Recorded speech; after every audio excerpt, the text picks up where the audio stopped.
Good morning, everybody, and welcome to our monthly meetup for our Kimberbell Dealer Design of the Month. So this month we are working in the world of mug rugs. So in this design this month you actually have two sizes that you can do: the traditional 5x7 mug rug, or you can also have, if you have the ability to do an 8x12 embroidery field, you will be able to do the 8x12 design, which is what we call a mug carpet, or a cookie coaster, or a candy mat. Completely up to you as to which size that you choose to use. I do want to point out, for our Berninas, okay, it says 8x12, but when you open this file, it is going to open up and tell you that it is too large for a maxi hoop. And that's correct. It is too large for a maxi hoop because the actual full field is 8x12. It is a little too large here in the far corners where our embroidery hoop starts to curve. So no fear, we can make this fit our 8x12 hoop with just the slightest amount of shrinking, which is not going to make a huge difference to the size of your mug rug. So I just want to review on how to make the design smaller. We are going to touch the eye. That's going to open up your edit screen, and this icon right here. And if you're not on a current Bernina embroidery machine, this icon has been this icon for over 15 years. So this little square within a square with an arrow in the corner is your resizing icon. So if we select that, we now have the ability to increase or decrease the size of our design. We're going to use our stitch width knobs on the machine, and we're just going to slowly turn it until the red circle goes away. So it's only 4% to make the design fit into your maxi hoop.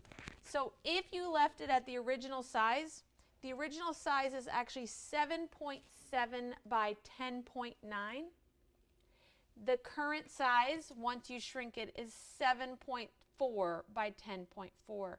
So we're talking tenths of an inch, really not a huge deal. So you're still able to do that 8x12 embroidery hoop size without a problem. So let's take a look here at some of the necessary prep work that we need to do in order to prep for doing our mug rug. We have your two backing pieces. These are your two either 6x9 or 9x13 pieces, depending on which size file that you're making, that you would like to have cut. And then you're going to fold them in half lengthwise, okay, so that they are still 9x6.5 or 3x9, completely depending on which one. And you're going to fold them in half, wrong sides together. This is going to be the back of your mug rug, which is done with a envelope style backing. Okay. We're going to go ahead and open the design file of the size that you plan on doing. Okay, either the 5x7 or the 8x12 file. And then we're going to hoop a stabilizer. The stabilizer that I'm going to use for this project, they're calling for a medium cutaway stabilizer. I'm using OESD's Polymesh. Completely up to you as to your choice of stabilizer. So this is Polymesh. It's going to go on the inside. We're going to use a cutaway because we want it to stay inside that mug rug. It doesn't need to come out. It doesn't need to wash away. None of that is necessary.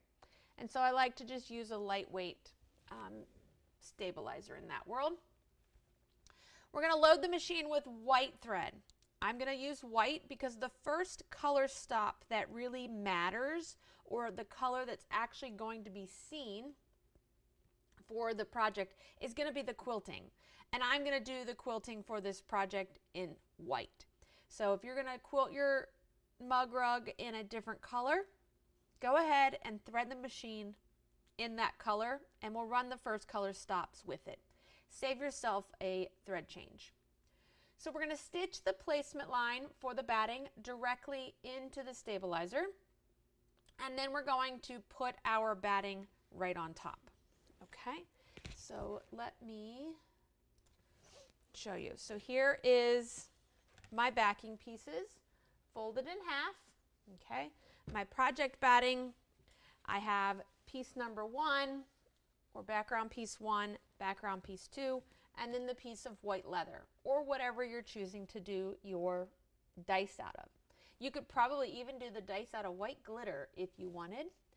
That would work well. There is no satin stitching around the edge or any sort of cover stitch, so when you are doing those dice, you're going to want to make sure that you use something that doesn't ravel. So like the applique glitter, the OESD Luxe Sparkle Vinyl, embroidery leather from Kimberbell, all work for those particular projects. In my bobbin, I have white bobbin embroidery thread. I'm using an 8012 embroidery sharp needle, although a 7511 would work as well. Okay, and we're going to run that first placement line. Now, I have already run that first placement line here directly into my stabilizer. So I'm going to take my batting. Let's okay. Let me just reposition this camera here for a second. Oops. Everything's falling over. Okay. Can't get to, there we go. Now, when I place my batting, I want to make sure that I have placed my batting completely covering all of that particular placement line for our project. Covered up. It doesn't really need to be equal in terms of, you just want to make sure that you've covered it, because we are going to be trimming all of this down before we flip our mug rug right side out.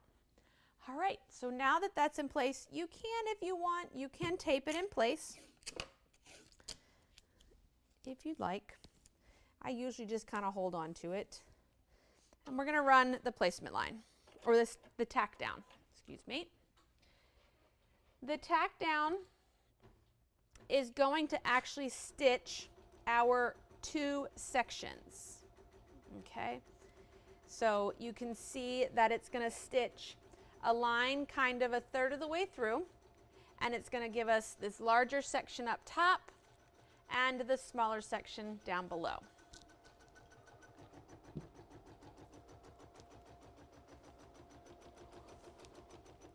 The first piece that we're going to need after this placement line gets stitched is we're going to need what they're calling background piece 1, which is the larger of the 2 pieces. They're going to get put on the mug carpet since I'm doing the larger one. Now, just because I'm doing the larger one, the smaller one is done the same exact way. It is just done with smaller pieces.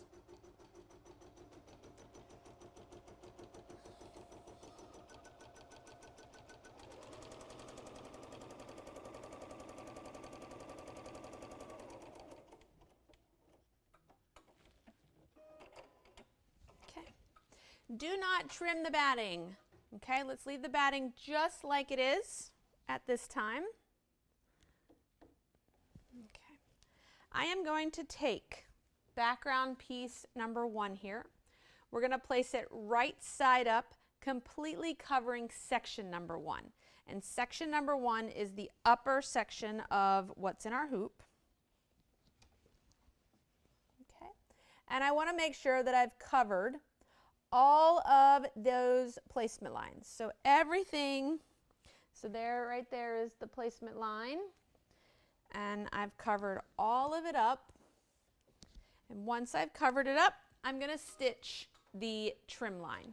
Okay, it's going to stitch me a line right here. This mug rug is pieced in the hoop. Okay, so if you've done any sort of Kimberbell's piecing in the hoop, this should look very, very familiar.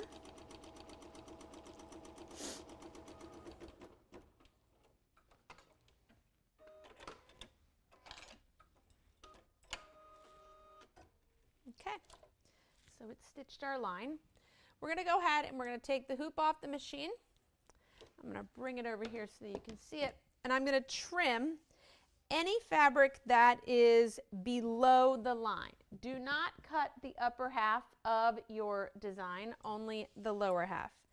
Good morning, everybody. Thank you so much for taking the time today and join me. I hope that you are stitching out your mug rug. Okay, so I'm going to remove everything below that line. That's there. And then we're going to take our background piece number 2. Okay, it's gonna eventually go here on this lower half, but we need to sew it there first. So we're gonna place this right sides together, lining up the raw edge of piece number 2 with kind of the trimmed section of piece number 1. Now what I like to do is I actually like to go just a little bit past where the raw edge of my fabric is, especially if this was a light fabric. If you are do it too much right on the line when you fold this back, you could see some of this through. See some of the lower fabric shadowing through. Amy, use your words this morning. So I'm going to come down a little bit past that. That way when I stitch this and fold this back, this little bit of seam allowance is going to provide me like a barrier to keep that from shadowing through this. It's not going to be a huge deal with this because it is orange, but if this was a white piece here and we had done this and then folded back and this was like hanging out here, this would show through the white, and I don't want that to happen. So I'm going to bring it down. We have plenty of fabric. Okay, you just want to make sure that when you fold this back, you'll have enough to cover up this seam line. Okay, you can, if you would like, you can put a piece of tape there, and then we're going to return this to the machine and we're going to sew the machine stitch. Okay, so we're going to return it. We're going to stitch the seam.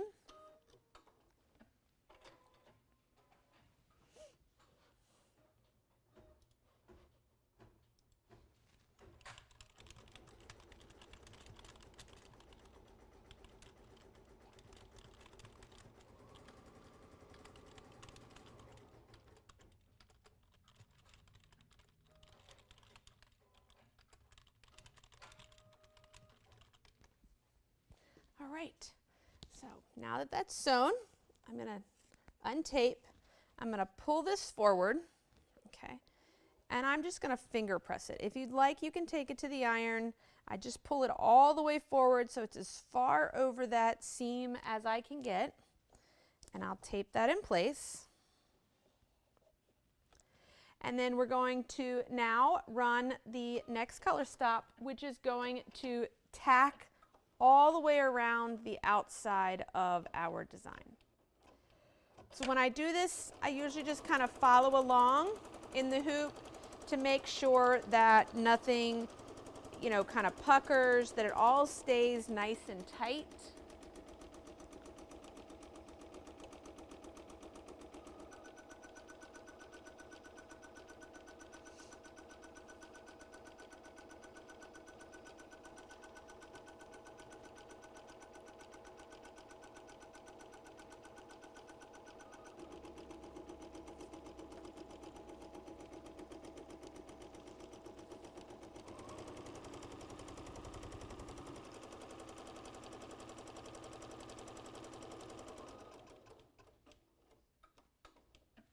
Okay.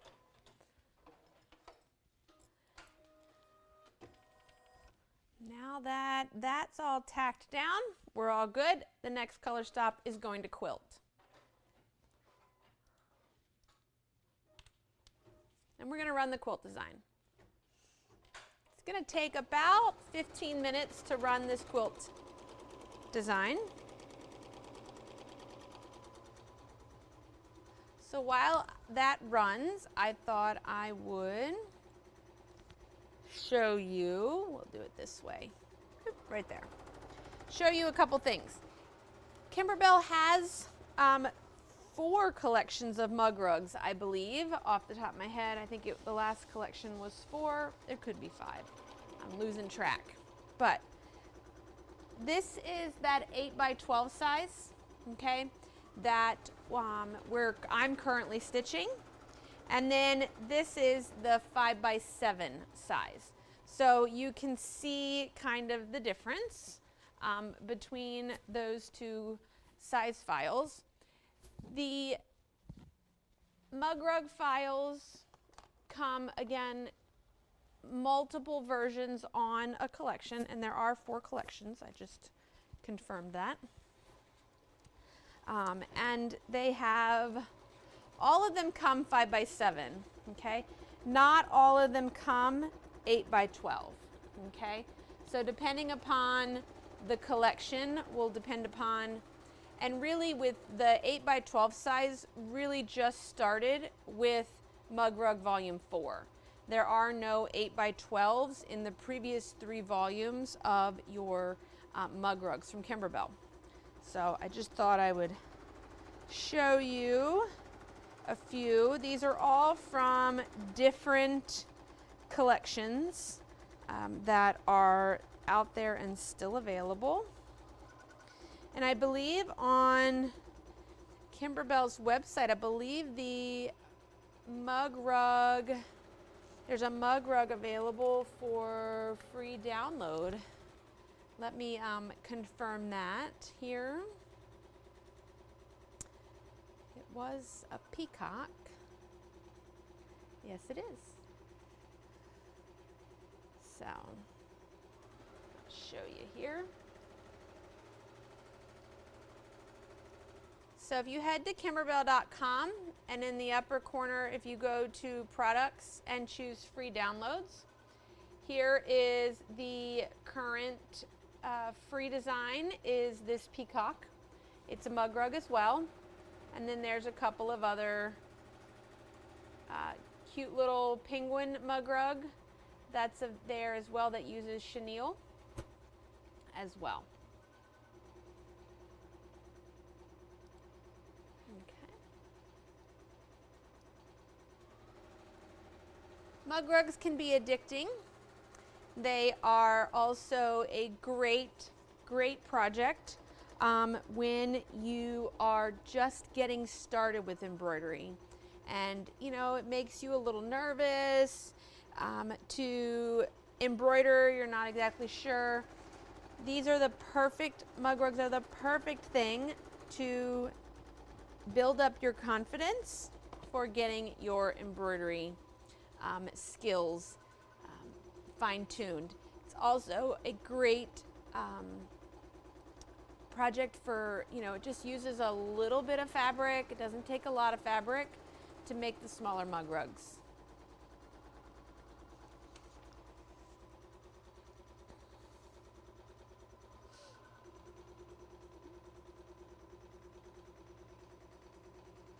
Okay, we're just going to let this quilt away here.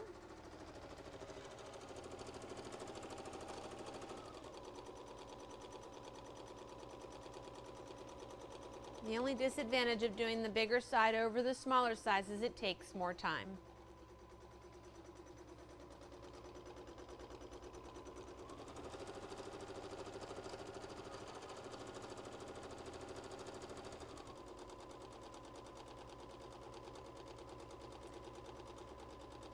Now today's design only uses technically 3 colors. There's the white that's going to go here for my quilting. It's going to be the color that I will use to sew it all up. And then there is black, which is what some of our words are out of. The dice are appliqued down with. And then there is an orange, or whatever color you want to stitch out the word roll in. You can make that any color you like.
Almost there.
I'm going to leave the white thread in, and the next color stop is going to stitch us a placement line to tell us where to put our white leather at.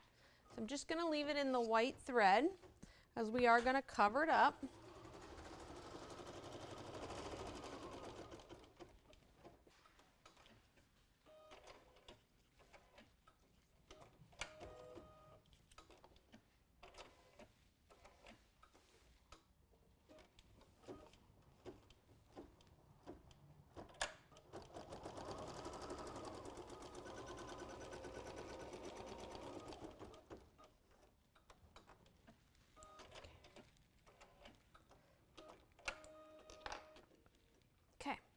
I'm going to change my thread, my upper thread, I'm going to change over to black to run the next few color stops.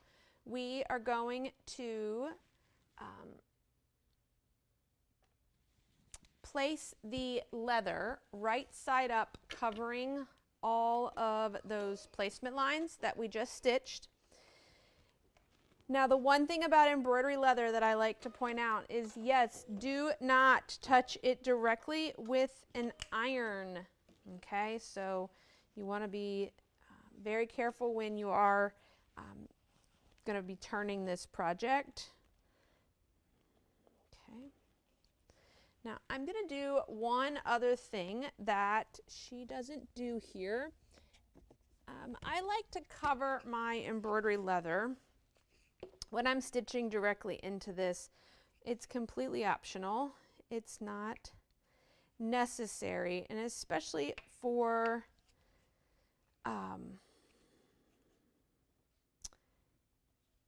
designs that have small details. Maybe I'll find it here. I'm going to use a wash away topping. Okay, I just like that covering it up. The stitching doesn't sink into the embroidery leather. And we've cut this so nice and straight that I can't even tell. Oh, there it is. Where the start and end is. There we go. Okay, so I'm going to take a piece of this and I'm going to lay this over top of, okay? Because again, if you've ever used the embroidery leather, you kind of know it's kind of spongy, and sometimes it can for me, the stitching can kind of sink in to there and disappear. And since we have this small little dots that are go on top of here, I just think I'm gonna cover this up to try to help from sinking into the leather quite as much.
Now, after it stitches those placements, it's going to go through and it's going to stitch the dots on your dice. And then I can remove this topping when we go to trim our leather. I'm not going to, when I go to remove the topping, I'm not going to worry about the topping inside of the dots. When I wash the mug rug, it will disappear.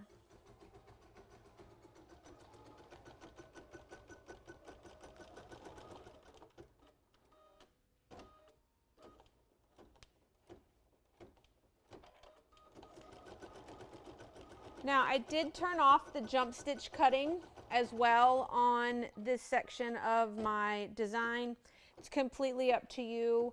I just don't like, again with the leather, all that repeated stitching when it ties a knot, the stitching in place. It kind of, again, sinks in, it punctures a hole into the leather and kind of, I don't know, it just doesn't look as nice. So I do not use jump stitch cutting. Okay.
One die is done, on to the second one.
Okay, now that our design is finished, the detail on the die, we are going to come over to the table here, and we're going to trim up our leather. Now I'm going to show you what I'm going to do to get those smaller jump stitches out. I'm using a pair of Snip-A-Stitch. They're a little tweezer style scissor that has a little hook on it and a pair of tweezers. I can use that hook to get underneath that stitch. I'm going to also hold on to it with the tweezer when I squeeze, and then because I'm holding on to the tweezer, I can get some tension behind that thread tail as well and hold on to that when I clip. Okay, so I just work my way through clipping those as far down as possible. Okay.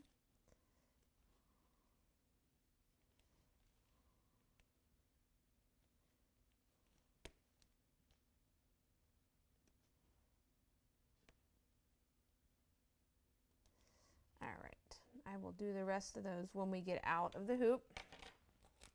I can take my embroidery topping, my Stitch 2.0 from an OESD, that's what we call it, the brand that we sell here. Pull that off, and then I can trim that leather. Let's see, I'm going to leave just a little bit around the edge. I don't want to go super close. Okay. To be honest, I'm going to do more trimming of this when I get it out of the hoop. I can just trim more accurately when I don't have to do it flat. Okay. Right now, all I'm doing is I am trimming up, the larger areas of excess so that I will be able to embroider my words without stitching into the die or dice. Okay, so I'm just going to leave it looking like that. Okay, I'm not going to spend too much time there. I'll do more of it when I get it out of the hoop. We are going to return the hoop to the machine, and we're now going to work through stitching our words. Okay, this is Howie is one color stop, which I'm going to do in the black, just like the image shows. We have the word roll, which is its own color stop as well, which I'm going to stitch in Isocord 904. And then you're going to go back to, I'm going to go back to white, but you can do any color of your choice for the little swirly detail. Okay.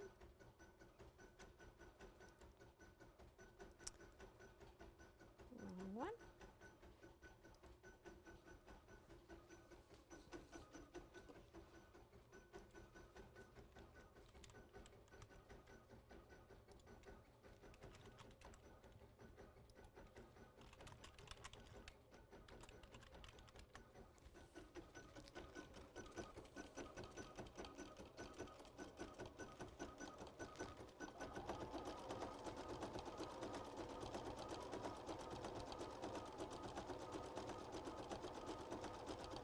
This is going to take about 20-25 minutes to stitch.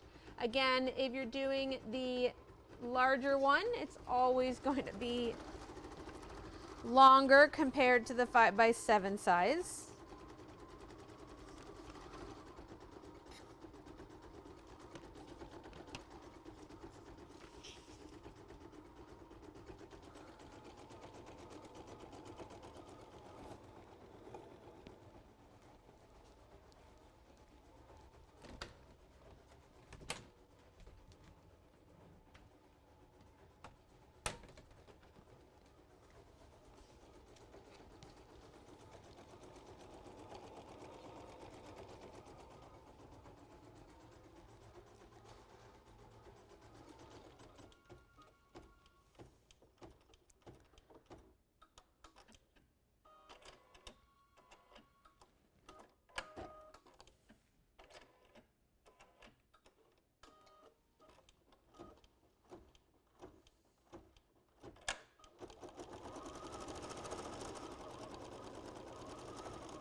Stay tuned because in a few weeks we will be launching our 2023 Kimberbell Dealer Design Exclusive program here at Material Girls.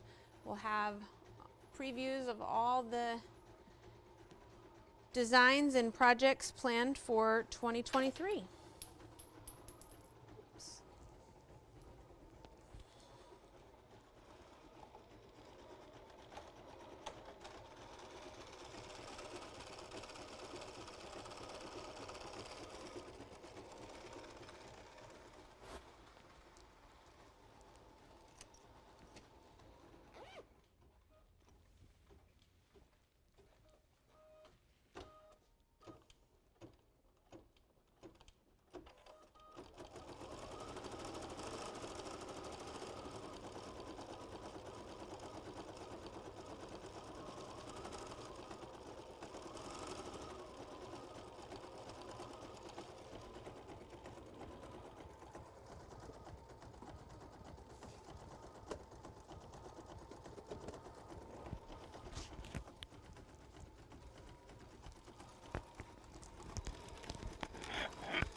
Hello, Miss Amy.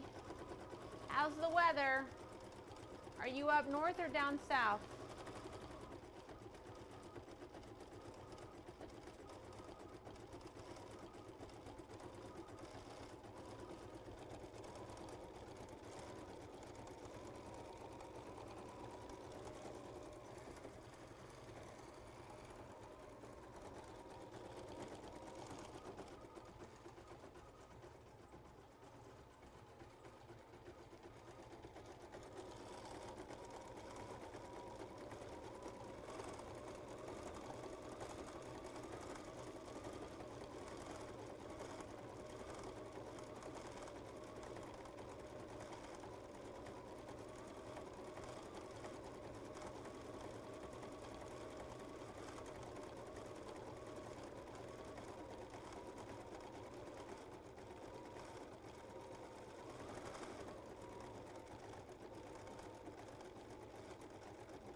I changed my bobbin real fast. It's getting ready to yell at me that it's going to be empty here shortly.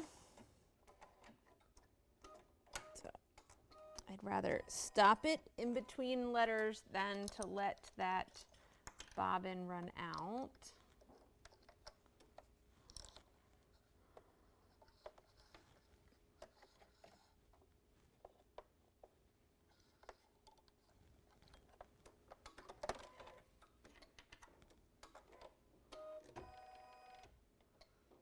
There we go.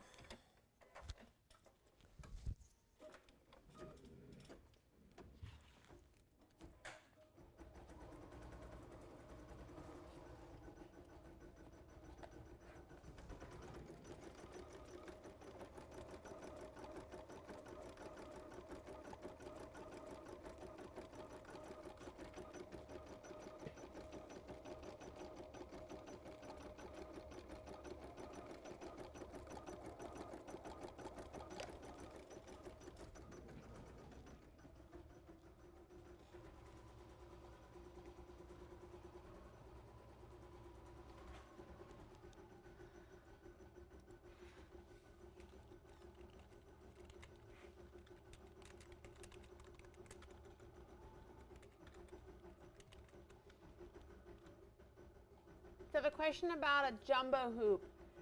So the jumbo hoop on a 7 series machine is really not going to give you the additional space you need to avoid shrinking. That jumbo hoop, which is what's on this machine, is 10 inches wide.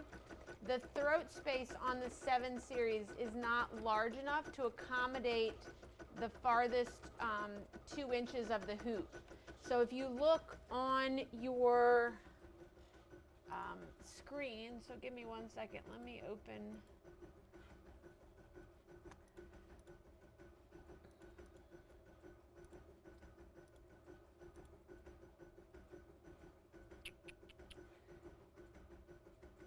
Okay, so here is a 790 screen. I put the jumbo hoop is an option on the 790, okay? But do you see how it's not really oval? It looks like the capital letter D.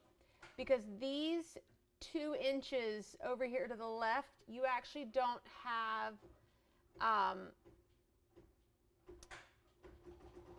access to, okay? It's still, okay?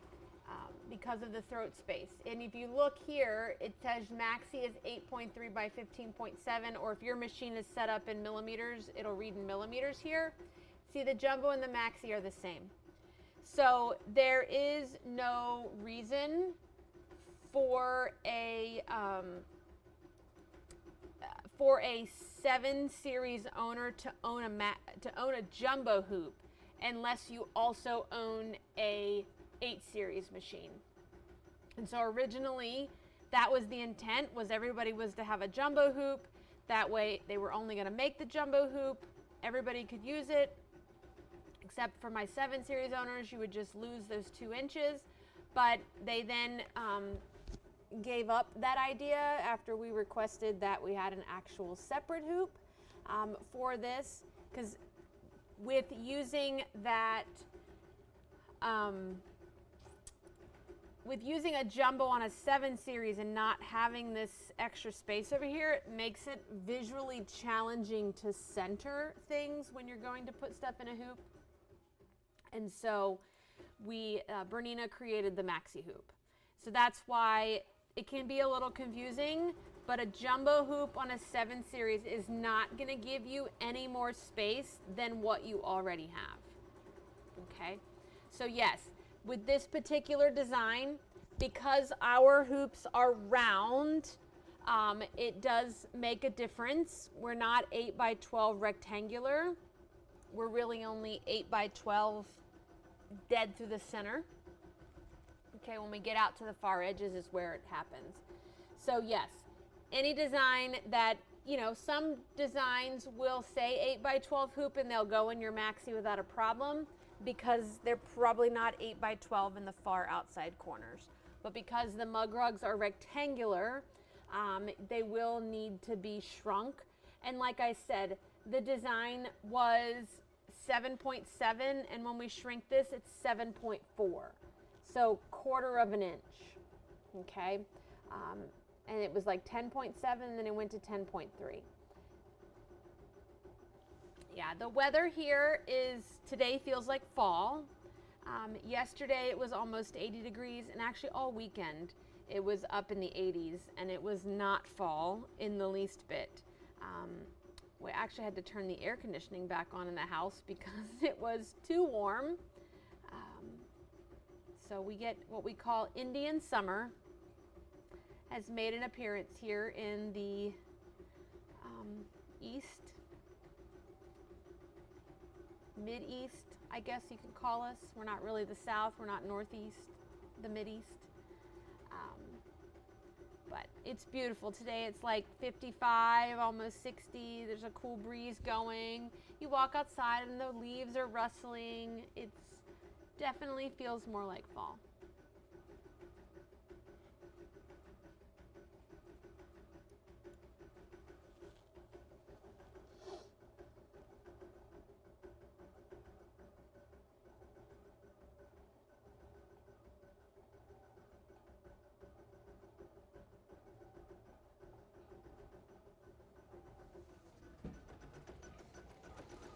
More minutes, or 3.5 more letters.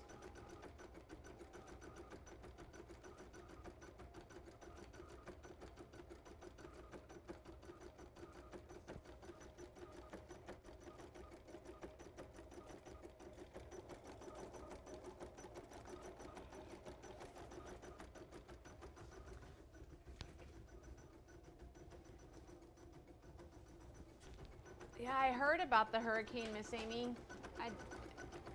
From what I saw, this one looks like it's coming from the Atlantic instead of the Gulf. Haven't heard much about it. I've been too busy to watch TV.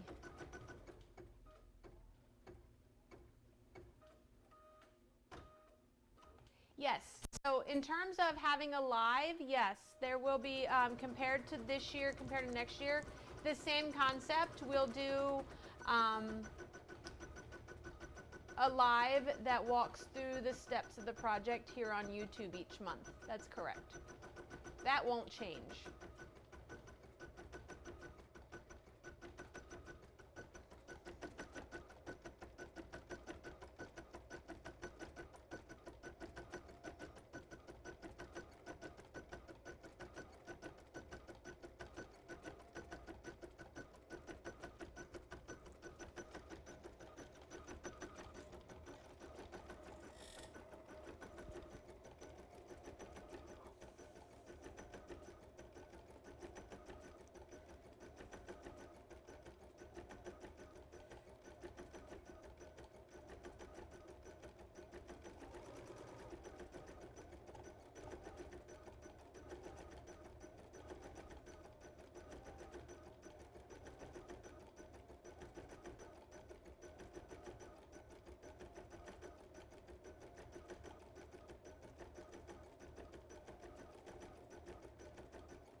those boxes right there. You can just set it there. I'll take care of it. Yep.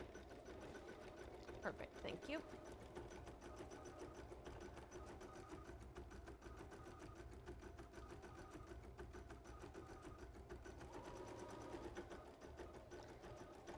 Yeah, that's one of the main differences between a 790 and an 880 in the Bernina line is that 2 inches of additional embroidery.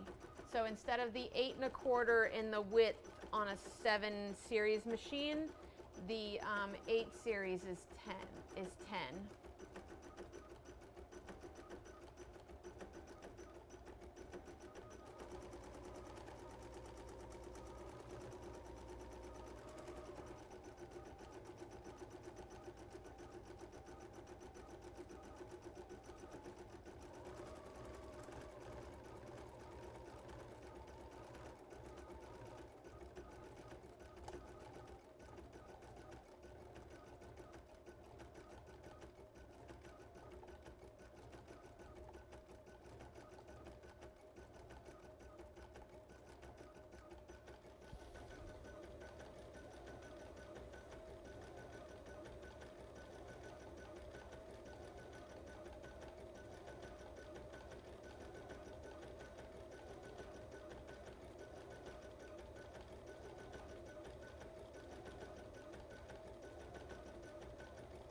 Yes, the bobbin on the 8 series is something that takes practice. I love it. It's the only machine I sew on, but it is a machine that needs its own love.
Up onto the last letter.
All right, I'm going to, now that that's finished, I'm going to change out to the color of choice for the word roll.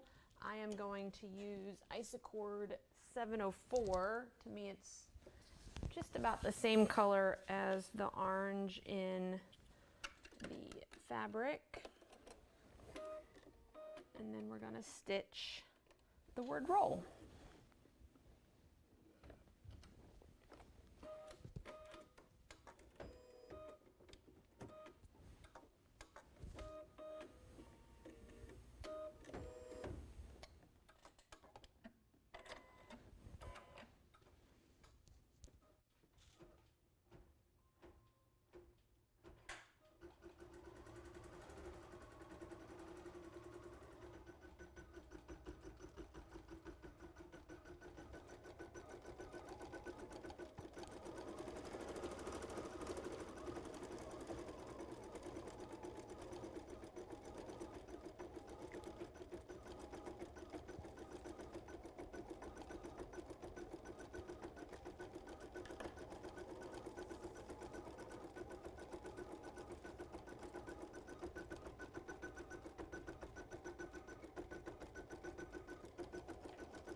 I love the Bernina stitch regulator too. I really like my stitch regulators that are built into my Q series machine,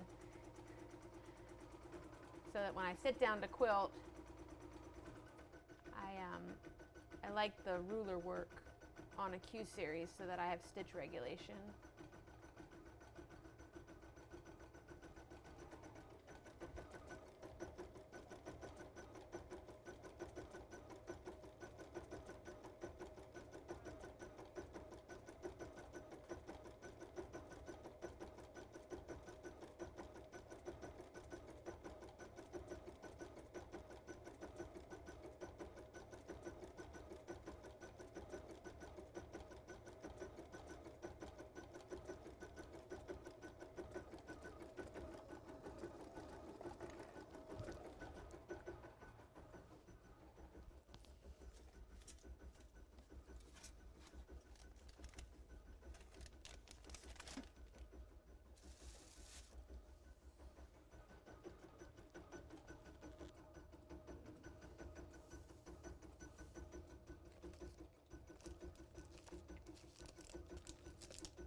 money in a table, when I do ruler work, I do have a frame, well, obviously, because here in the store we have them that we use, but if I'm doing ruler work, I prefer my ruler work sitting down over standing up.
my mug rugs and things where nobody's ever going to see the inside of or the underside, I like to use this as an option to be able to empty some partially used bobbins and things along that lines.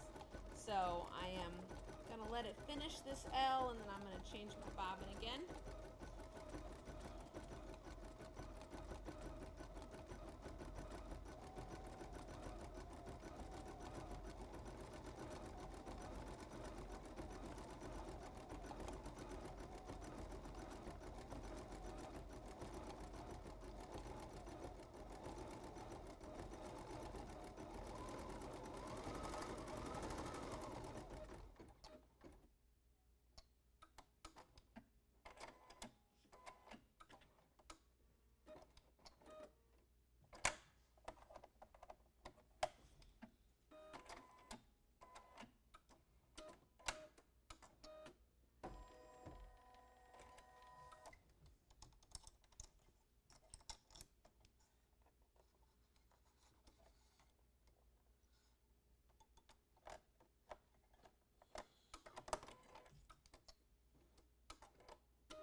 More minutes and we'll be finally finished stitching words. This is about the time I should have just made this smaller.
going to go back to the white thread color.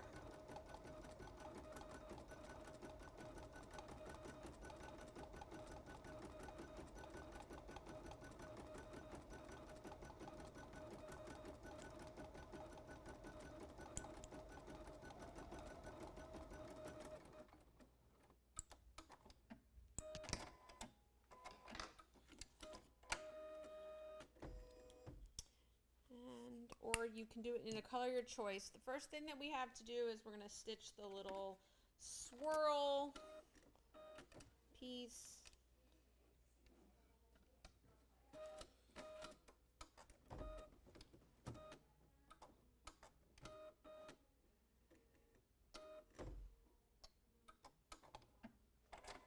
Okay.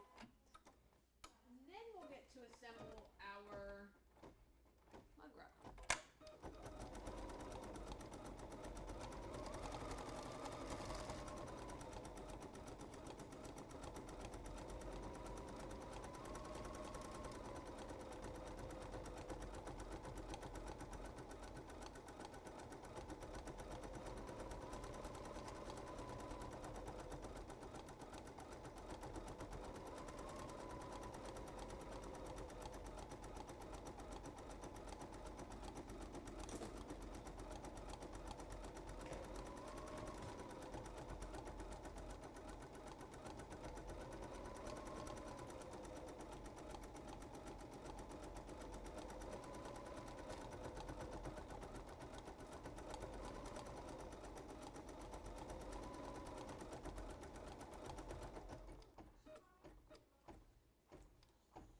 As that finishes, our next stop is to start or do the final assembly of our mug rug.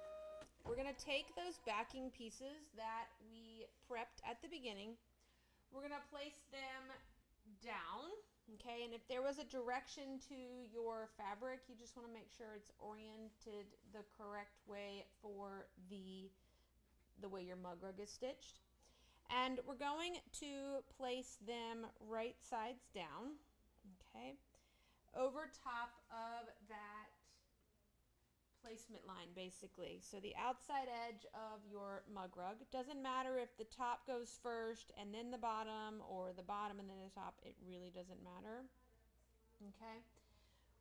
The biggest thing is one, you want to make sure that you've covered all the outside edges, okay, with the backing fabric, and that you have approximately about a 1-inch overlap here in the center. Now, what I would do, and around the outside edge, again, you want to make sure that you've got at least a 1/4 of an inch hanging out outside the outside edges. Now, I'm going to take a piece of tape, and I'm going to tape through the center.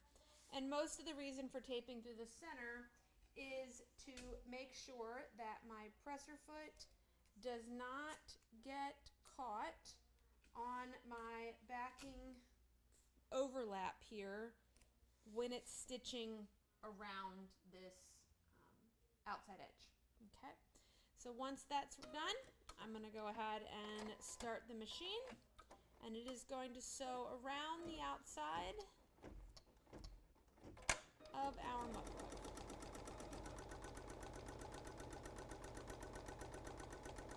So right here, if this wasn't taped, you can take a chance and grab a hold of this and fold it back. So that's why we tape it.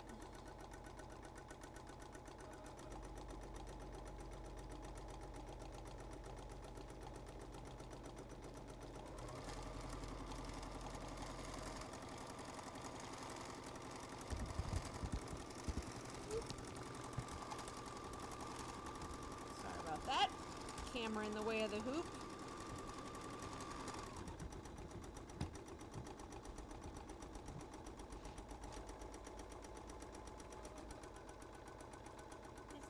Around it twice just to make sure that it's held and you've got a lot of security. It'll withstand years of use and washing.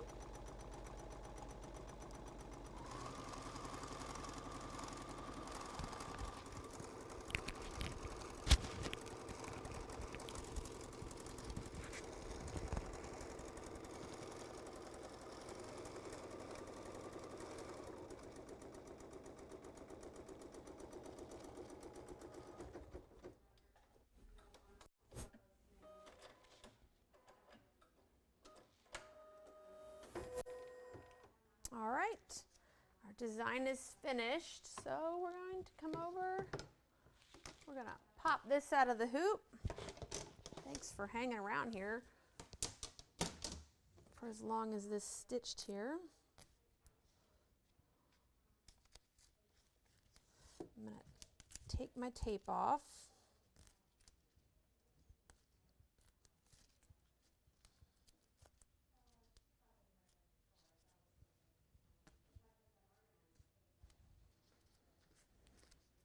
Okay.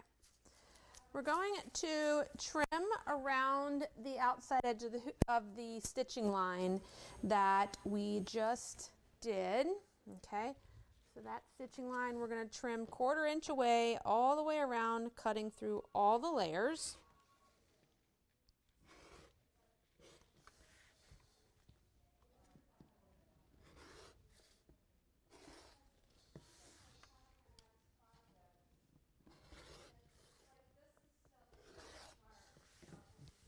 Okay.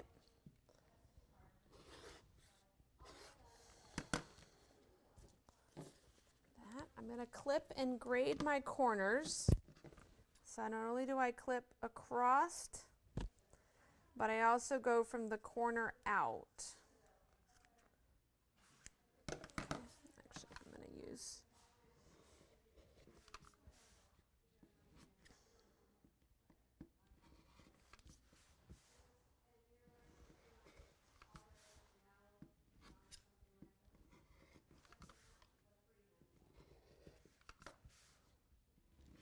Now the reason for this is so that you can get nice pointy corners. Because a lot of times you'll just cut across the corner, but all of this also has to go into that corner. So if we grade that down, okay, and then we are ready to turn our mug rug right side out.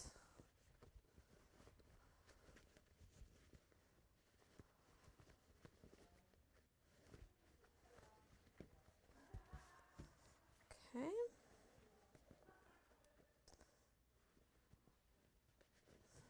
I like to put my finger in the corner and then turn it right out. You can use your OESD point and press. If you have one of those, purple thing, all that good stuff to poke out your corners. Okay. And then you can give your mug rug a good press. I am going to grab a pair of scissors, and yeah, it's a really big design. I'm going to fold back and trim that.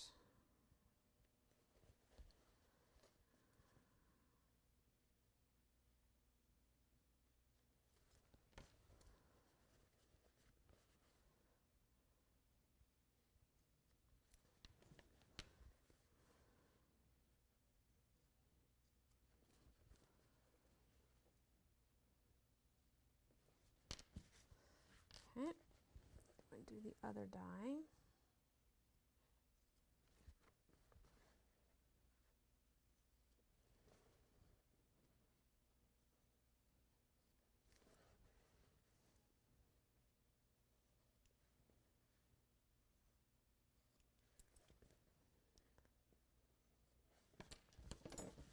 All right, give it a good press.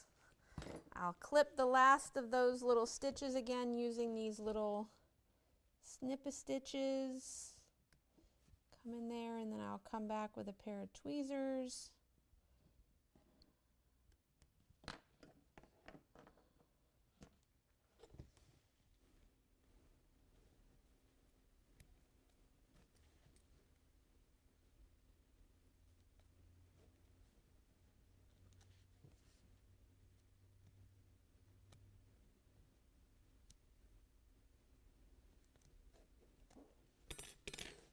He doesn't want to cut.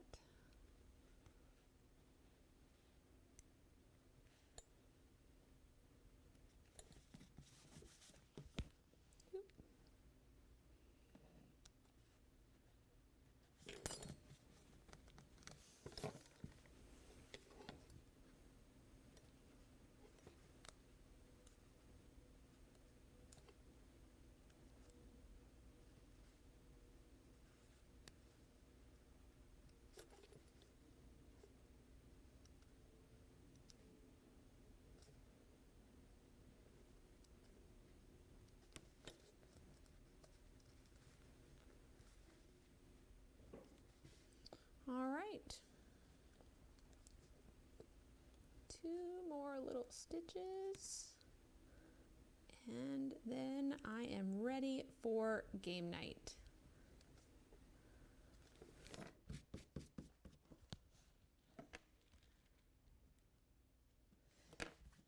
I can toss this in the sink or toss it in the wash the next time I go to wash clothes, and all that wash away topping will come right off. He doesn't want to. There it is. There is your mug rug or mug mat or mug carpet, however you want to refer to it. Well, I thank everybody for joining me today, for hanging out as long as you were here.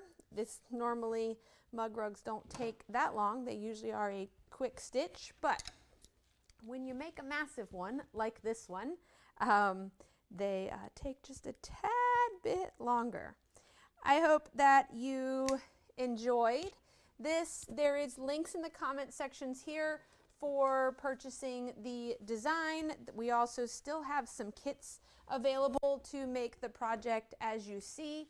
The kit is done with the sizes needed to make the 8x12, so you could still get a 5x7 and probably have a little bit, you could probably almost get 2 5x7s out of the fabric if you opt to put something different on the back side. But then otherwise, like I said, this will hold a mug and a snack all in one place. Thank you, everybody. Have a great day, and we'll see you again in November. No, this is November. We'll see you again in December when we make our Not Today eye mask in December. Thanks, guys. Have a great day, and we'll see you back here real soon.